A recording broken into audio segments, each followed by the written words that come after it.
the Australian Superbike Championship, a national series that was inaugurated in 1989 and has been won by many of the sport's all-time greats. Names such as Aaron Slight, Troy Corser and Sean Giles, to name just three, became household names due to their exploits in this championship. 2015 sees the dawn of a new season, but most importantly, a new era, as the championship comes under the control of the sport's peak body, Motorcycling Australia. Today, you'll have a Category 1 seat as the opening round of the Australian Superbike Championship is contested at Phillip Island in Victoria, one of the world's great circuits. You'll also see wheel-to-wheel action from Supersport, plus there's feature stories on some of the sport's emerging stars. We catch up with some all-time greats and provide an insight into the technical aspects of motorcycle racing's cutting-edge technology. On Fox Sports, welcome to the 2015 Australian Superbike Championship. Our coverage supported by Motorcycling Australia, Motul and Pirelli.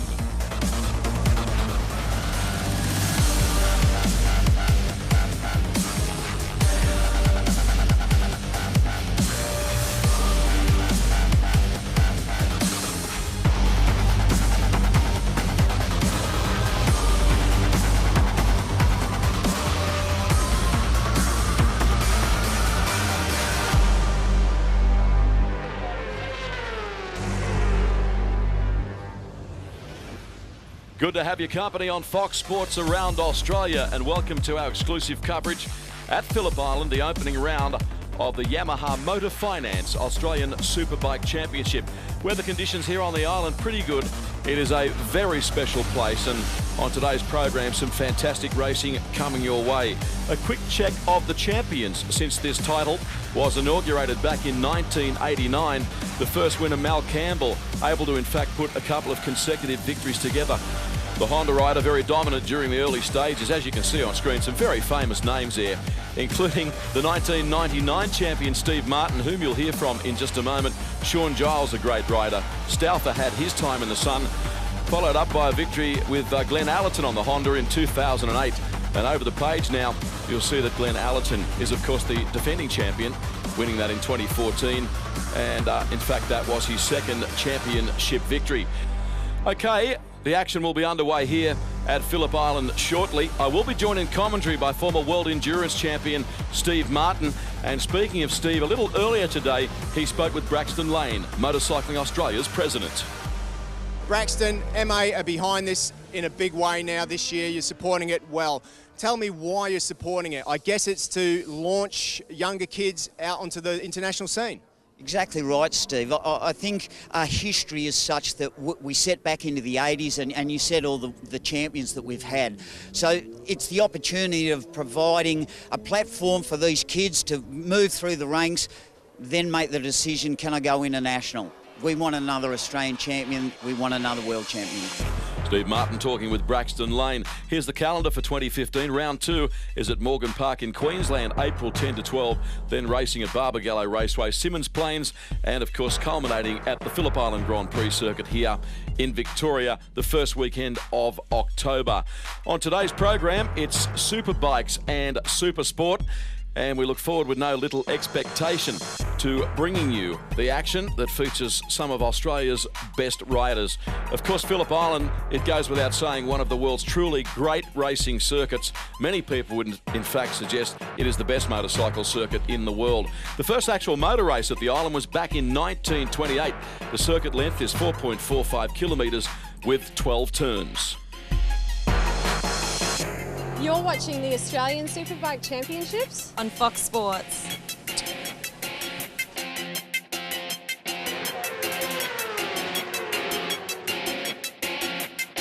One man that cut his teeth in this championship, of course, the ASBK Championship, is none other than Troy Corser. Troy, you're with us here today at Phillip Island, of course. What are your memories of racing in that championship, and how did it help you? Yeah, mate, it was actually my stepping stone into my career, for sure. You know, I come from dirt bikes, and my opportunity was to enter into a 250 production championship, which was like our entry level, and yeah, to travel around Australia pretty much instead of just going club racing at Oran Park, Emeroo Park and stuff. to effectively travel around Australia and Tasmania and places like that. It was a fantastic experience as a young kid to gain that experience. Your big break probably came in this championship as well. I mean, what would you say was the break that launched you into your international career to such success? I think the support actually that I got from the sponsors and the fans over here for sure. I went through quite quickly, got to the front quite quick, and I had the same sponsors and support for a long, long time. So I think obviously going to different states in Australia, you get different people's interests, and it's almost like a mini world championship for a young kid, I guess, in a way, travelling around Australia, because it's nearly as big as Europe, isn't it? So, but no, it's great, and had the opportunity to step up through the classes, work with all the top teams. Obviously, my Superbike years over here with the Honda was my best memories, but to be honest, all the memories were great here racing in Australia. In the championship now, we've got Moto3, we've got Supersport and Superbike. Any advice that you would pass on to these young kids? I actually think what we're missing is like a 250 production class, like a real beginner's intern into riding. So 600s these days have got more horsepower than our Superbike did when me and you were racing. So it makes them probably try to learn too quick. But like I say, small bikes, learning how to do that, ride safe, and I think as you step on, it'll increase for you. Yes, my commentary colleague Steve Martin talking with the great Troy Corser. Of course, tyres will play an integral role in the outcome here this weekend. Here's more. Well, Dunlop's a name that's been synonymous with Australian superbike racing for more than a quarter of a century. It must be a privilege to work for such a prestigious company. Oh, absolutely. I've been with Dunlop for probably more than a quarter of a century, and I'm been very involved with the racing side of things for most of that time. So yeah, it's pretty exciting to be involved with the racing. It's in my blood now. We're at the opening round of the Australian Superbike Championship. This year, the all-new series, there are 5 tyre manufacturers supplying homologated tyres. Just tell us a little bit about the tyre that Dunlop has put forward to MA for the series. Well, we've got a selection of tyres available for the series. Of course, for Phillip Island, we need special tyres, like a harder, more durable tyre to cope with the challenges of this circuit. And for the 600 class, well, we have just used normal tyres that we use at other circuits, like in a choice of compounds. And Moto3, we also have a couple of compounds there, but we're lucky with Moto3 we can use tyres at Phillip Island and other circuits as well. How difficult is it to produce a tyre for this circuit where the superbikes are doing well over 300 k's an hour? It's always a challenge. It's always a challenge. The tyres get a lot of heat in them here, especially on the left-hand side of the tyre. Turn 11 and turn 12 generates so much heat in the tyres on the superbikes, and even the 600s. You know, on superbikes we've seen temperatures reach 200°C on the left-hand side of the tyre, so that does create a lot of overheat. So you've got to have a very hard, durable compound, and obviously you compromise grip when you go hard like that. So we take every precaution we can to try and keep the temperatures down, and to the point of putting nitrogen in the rear tyres, and that creates a little bit more stability with the temperature. Ian Salvestrin working with us in the pits this weekend. Bikes now entering the circuit in good weather conditions for the opening Superbike race of 2015. We caught up with the pole sitter. A great way to start the weekend for Team Honda's Jamie Stouffer, pole position with a time of 1 minute 33 dead. Jamie, a fantastic way to start the weekend. Yeah, it's a great start to the weekend, pole position for both races, and you know, everyone's close out there. You know, it's going to be a tough race, always at Phillip Island. There's, you know, getting towards the end of the race, the tyres, you know, start to move around a lot, so we'll get out there and see what we can do, and hopefully be in front at the end of the race. Well, it's a Team Honda 1-2 in qualifying with your teammate Troy Herfoss on the front row of the grid beside you. It is looking good for the red machine. Yeah, that's right. We've got a great team, got great people working on the bikes, and the CBR 1000 SP is a great machine. So with good riders and good equipment like that, you're always going to have a pretty good chance of winning. Ian catching up with Jamie Stouffer earlier, and they are his thoughts, the man to start on pole on the Honda CBR. And with me at commentary, former World Endurance Champion Steve Martin. Good to see you. Terrific atmosphere here at the island. Oh, it's an absolute fantastic day here. I mean, look at the weather. You mentioned it earlier, but you just don't get better conditions than what we're seeing out there for these guys. And I'll tell you what, the nerves are high at the moment. The boys have had a lot of time off over the Christmas break, and they're really looking forward to get out there and get the racing underway, just to see where they really at. Indeed, you're looking at the grid, and the first row to be occupied by Stauffer, Herfoss, Condon and Hook. We roll over the page. Phil Lovett there starting out of position 11 on bike 19, the Kawasaki. The veteran just loves his motorcycle racing. And it's a stacked grid, in fact, for this opening race. There are 34 riders in total. All of the major manufacturers are represented. What is it, as a former rider, that makes the island so special? It's just the nature of the circuit. It's not one of those circuits that is made up by a designer. It was just mowed into a field back in 1928 or whenever it was by a bunch of guys, and the corners just come together beautifully. So it's the high speed, it's the way that the track is cared for. And I'll tell you what, down here, it's fantastic because you've got cows just around the corner, and it's a great family atmosphere. Love it here. So a start imminent, the opening Superbike race of the year, presented by Yamaha, over a 12-lap journey. Stauffer, right-hand side of screen.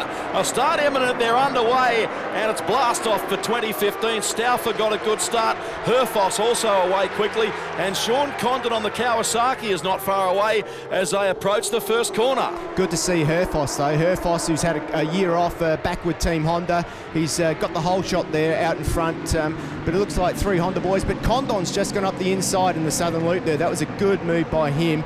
Remember, first time out in the track this year for these boys. They've got to warm these tyres up. They're extra hard tyres at this long circuit. Let's hope they get some heat into these tyres quick. On board the JT Racing Caterpillar Yamaha of Daniel Falzon, the reigning Australian Supersport champion, in fact.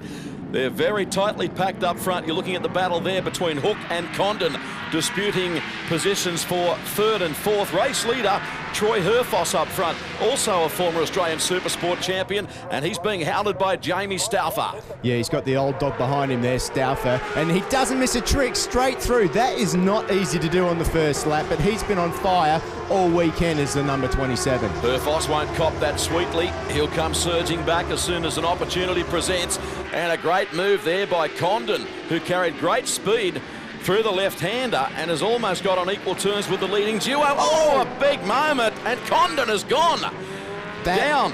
That was huge. Look at him, he's holding his wrist. I hope that doesn't mean that he's hurt. He's hurt that wrist, but his bike's in the middle of the field there. This could bring out a red flag. I'm not sure. Let's hope the marshals can get there. Everybody's missed it, but now we're back with the leaders. A big slide, traction braking the back end of the bike, and over the top he went. Meanwhile, we focus up front. What about this? Herfoss up on the inside of Jamie Stauffer. They're side by side. Oh, and Stauffer runs off the circuit. It is all happening here, unbridled chaos. That is not what you want to do. Look at him coming out. He's managed to slow the bike down, but he's dropped way back in the pack now, and that's allowed him to cool his tyres down. He's got dirt on those tyres as well. There's a replay of the overtaking manoeuvre, and Condon just gets on the gas that little bit too hard on the right-hand side of the corner of the tyre. Here at Phillip Island, there's a lot of lefts, not many rights. He's just paid the price for not warming that tyre up. Wow, so Condon, let's hope he's okay. We now have a look at officials removing the bike from the circuit. The crash crew, accident crew here at Phillip Island, one of the best in the world, and understandably officials having no choice really other than to red flag the opening race of the 2015 season where it was all happening. A replay, your comments? Yeah, unbelievable. Great start there by the number 17. He got into turn 1 and Stauffer was behind him. Hooky there in the background too, but Condon, who didn't warm his tyres up, look at him flying through. He managed to get past the Honda boys into Southern Loop here and past Hook. But then it was on for Young and Gold up front with Herfoss and Stauffer. But as we saw later on, I mean, look at that up the inside. Once again, there's that high side. He didn't let that tyre warm up and paid the price. That brought out the red flag. But then up the inside goes Herfoss, and Jamie had to sit it up on the entrance to turn 1, tries to go run the outside, but runs out of track. And I'll tell you what, that red flag has saved his day because he's going to get another bite at the cherry. Meanwhile, Steve, another incident involving Paul Simonson, the Victorian, on the Aprilia RSV4. He's thrown it on the road too. So an extraordinary way that the 2015 Australian Motor Finance Superbike Championship has begun. Yeah, these boys are playing for keeps, as we can see. So our highlights continue. We now come back for the recommencement of racing, lap 1 of 12, and back underway with Stauffer up front, getting away to a good start. Will we see a carbon copy this time with the race restart as Troy Herfoss comes up on the inside? He's passed by his teammate, though, Josh Hook. Bike number 16 into second place. Yeah, so Hookie with a better start this time round, and of course Condon won't be in this one, but Herfoss is already through up into second. But look at Stauffer, he had the pole here. He was the only man that did a 33 flat in qualifying, and he's already putting a bit of a gap between these guys. So whatever he did in that short break that we had between the first start and this one, he's certainly making the most of it. On board now with Daniel Falzon, the reigning Australian Supersport champion, stepping up to Superbikes this season. We'll have a detailed feature story on him later on today's program as the action continues up front with Jamie Stauffer.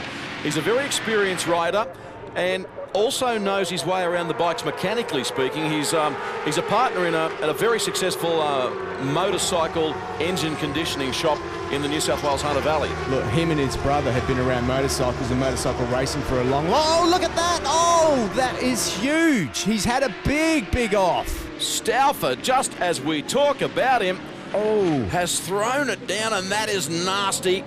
That is bigger than the crash we saw involving Sean Condon.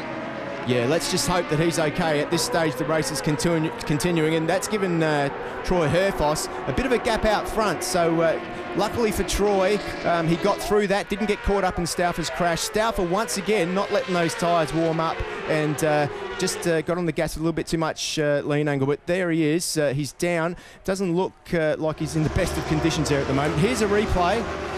On the gas, just steps out sideways. Of course, this Honda is one of the bikes that doesn't have traction control, so it's all with the right fist. He's just launched himself over the top, and having crashed there myself, David, I tell you what, that is not what you want to do in the first lap. All replays on the program presented by Suzuki. We thank Suzuki for its support of the championship in 2015. Hope that Jamie Stauffer is okay. That was a massive get-off.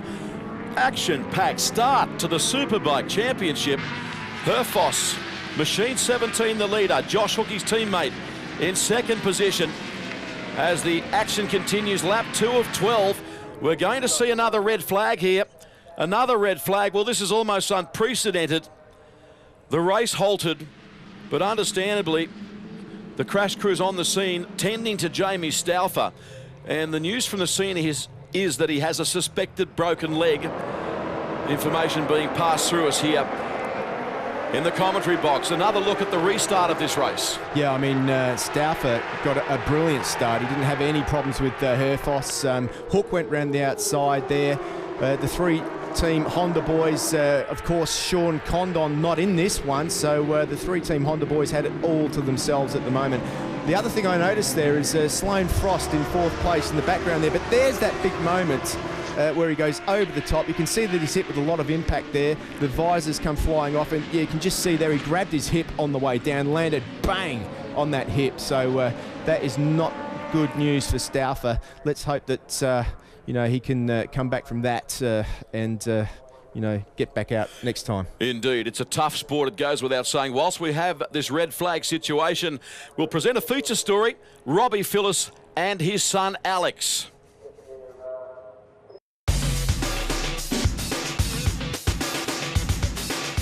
Six-times Australian Superbike champion Robbie Phillis is a household name in motorcycling after a long and distinguished career that saw him race professionally until age 42. He had 108 starts in the Superbike World Championship between 1988 and 1996, amassing 4 wins, 27 podiums and 3 pole positions. Now, Robbie is focusing on his son Alex, who at Phillip Island during the recent World Supersport round was given a dream shot as a wild card.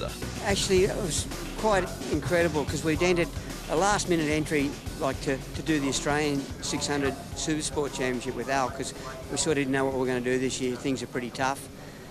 And then Fergus Cameron from the circuit here, the boss of the circuit, and him and a few of his staff got together, and they needed a replacement for Team Larini, and Alex was their first choice, and it was just unbelievable that this could happen. And then I got the phone call from Peter Doyle, who used to be my boss, and when I was doing the World Championship. He now works for Motorcycling Australia. I'm driving off to get these parts for Alex's bike for this weekend, and he said, guess what? Alex has got a ride in the 600 World Championship, mate. I started to wet up straight away. Like, I'm driving down the freeway with this big tear coming out of my eye, thinking about my son, you know, like how grouse this was, you know, that was just awesome. Robbie, who is affectionately known as Mr. Superbike, started his career on dirt prior to making the transition to road racing. I started in '74. I'm getting on a bit now. And I rode for Mick Hone Motorcycles in Box Hill here for 6 years here in Melbourne, and we won about 7 or 8 titles. They weren't exactly Australian Road Race Championship titles then. I think the total's about 17 or something like that. But and then I went to Kawasaki Australia via the factory, and then become the factory rider to do the World Championship. So, you know, I've had a pretty good innings. I'm still out there. They still get me to go and do a few classic races. I've got my mate at home, Roger Arnold. He's owns a big fruit company in Wodonga, and he buys all my bikes for me and sends me off around the countryside. He comes and rides with me. It's really good fun, you know, like I'm still living the dream. I'm nearly 60 years old and still competitive and having fun, you know. Now my son is out there, and I'm sort of half living my racing through him these days. Robbie doesn't try to sugarcoat reality. His son Alex is his priority, and the 21-year-old has an opportunity to ride full-time in the Italian Championship. But there's one vital ingredient missing. This year, it's difficult. This year is a bit of a make or break thing, so we really need help, you know, like financially. But this team wants him to go and ride in the Italian Championship this year. So we've got to find the funds to do it. But, you know, like, it's a good deal. They're a good team. They're an unbelievable team. Like, he just had the fastest trap speed just before, 282 kilometres an hour. You know, like, that's got to say a lot. Meantime, Alex is still pinching himself that an opportunity to ride as a wild card in the World Supersport Championship at Phillip Island came out of the blue. Hey, I was on a holiday, and yeah, it was almost coming to an end actually. I was due to fly out the next day, but I was walking through the middle of Tokyo, you know, almost lost. Pretty sure I was looking at maps on my phone when the text message appeared, but yeah, it was crazy, you know. I was like a scattered man overseas. I didn't know what to think about. I didn't even think I made it home for a couple of hours trying to think about 2 different things at once. Alex says he's planning on contesting the second round of the Australian Supersport Championship at Morgan Park in Queensland on April 11 to 12. Yeah, for sure. You know, that was the goal. We sort of tried to throw a bike together in the last 2 weeks because I've had nothing from September last year up until now, and we didn't know if there's anything coming or what, but we wanted to stay on the bike, and that was really our goal. We just had a bike at home that wasn't up to spec, so yeah, last minute we were trying to throw it together and then ended up getting this call. But, you know, it wouldn't have happened if we didn't try to get this bike together for the championship, more or less. Alex, who's already had significant experience racing overseas, says it's incredible how different the sport varies from country to country and class to class. Well, to be honest, everywhere you go, it's a lot different. You know, championships change everywhere. Obviously, the British Championship and the German, also Italian and Spanish Championship is where I've sort of been around the last few years, and I've seen a little bit of it. And, you know, the professionalism is of a very high standard, you know. Hopefully Australia can get back to that point.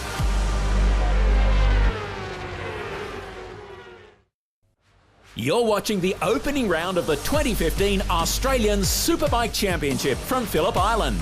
Our coverage presented by Motorcycling Australia in association with Motul and Pirelli. Good to have your company. You're watching the Yamaha Motor Finance Australian Superbike Championship. And remember, you can start enjoying your Yamaha sooner with Yamaha Motor Finance. David Tapp with you at the island along with Steve Martin. We've seen a chaotic start to the season with 2 red flag scenarios, and as a result the opening to the program punctuated today. During the break we caught up with a couple of riders and got their thoughts on things, starting with Lyndon McGee. Here with Lyndon McGee, the number 38 BMW in the Superbike class. Lyndon, a hectic opening lap, not once